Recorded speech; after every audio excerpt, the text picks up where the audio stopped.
Hi everyone, I'm Hadar, I'm a chef here at McCormick. The recipe for this week's Cookie Jar Friday is the oh so fun pumpkin spice Snickerdoodles. These cookies are pillowy and soft and snack worthy, just perfect for the holiday season. For this recipe, you're gonna need our pumpkin pie spice, our cream of tartar, and our all-natural pure vanilla extract for that amazing aroma that will just make the kitchen smell amazing and give it another layer of flavor just to bring it all together. So let's start by mixing our dry ingredients. I have my flour here. I'm gonna add a little bit of salt, about 1/8 of a teaspoon. To this, I'm going to add my baking soda, and then I'm going to add cream of tartar. Now this is what differs Snickerdoodles from a regular sugar cookie. What cream of tartar is, it's a type of acid. And what it does is really break down the sugar into smaller molecules so that what happens is you end up with a chewier and softer cookie, which is exactly what we want from a Snickerdoodle. In goes 2 teaspoons. Now I'm going to really lightly just make it all come together, just really quickly fluff it up in a way. I like to use a whisk. You can use a fork, that's fine. Just make it kind of unified. Okay, good. Next I will be creaming the sugar with the butter. Now the reason why you want to do that is to create a layer of butter around the sugar crystals, again to make those little air pockets in the cookie that would make them again softer and pillowy. Do you see a common thread here? Let's go.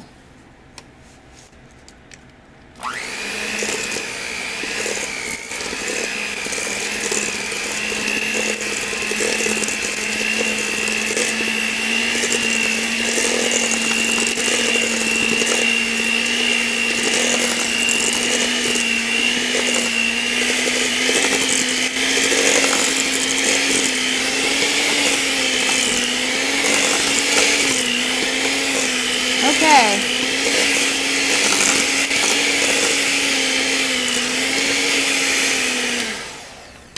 Okay.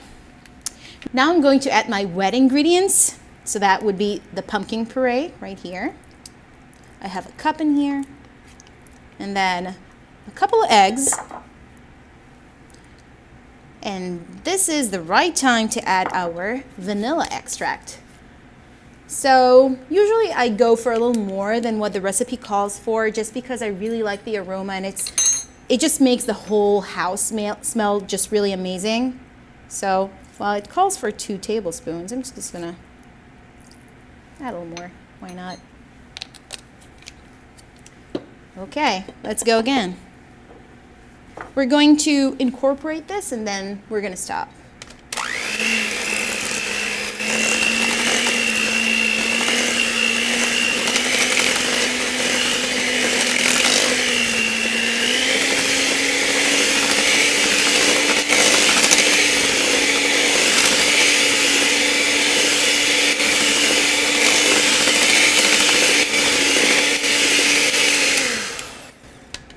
Perfect. So I have a nice orange hue going on here. We're going to add our flour mixture to the wet mixture, and I'm going to do it in 3 batches. And the reason is I just don't want that flour cloud to just go everywhere. So here we go. 1, going back in there.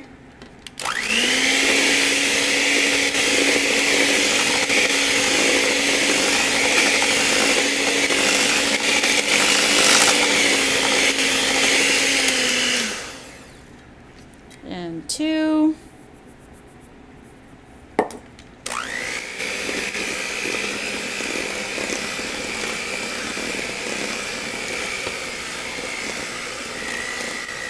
And 3.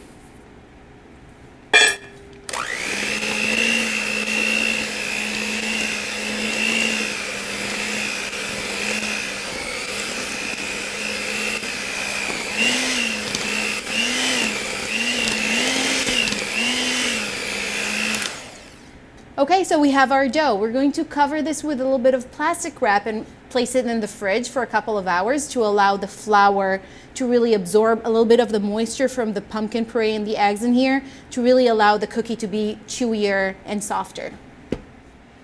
Okay, as we wait, we're going to preheat the oven to 400 degrees and mix the sugar with the pumpkin pie spice to really drive those flavor home. So I'm going to use 2 tablespoons here. And don't worry if you spill out a little more, that's just more flavor.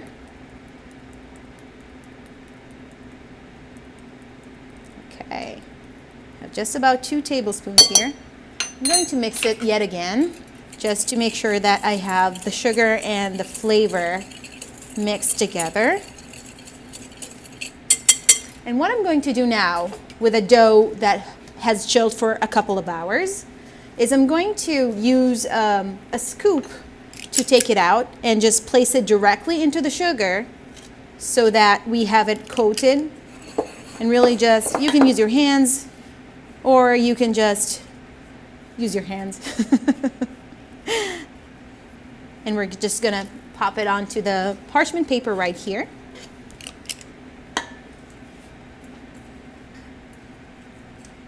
And we're going to place them about 2 inches apart because they're going to be spreading and they're going to be pretty big. And we don't want them to stick together.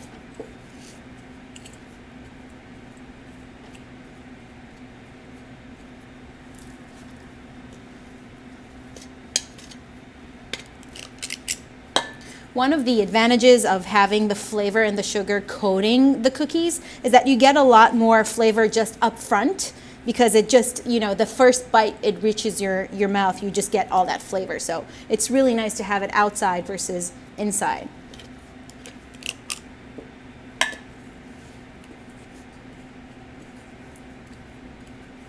So you're probably going to need about 2 baking sheets for this. We're going to take this and we're going to put it in the oven for about 10 to 12 minutes to bake. And I'll see you in a little bit. So I've cooked and cooled my cookies.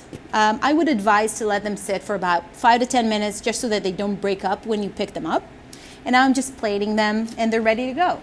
So I hope you enjoy this and that you try this in your own kitchen. And I really hope that you pay us a visit at McCormick.com for more recipe inspiration and for all of your holiday cooking.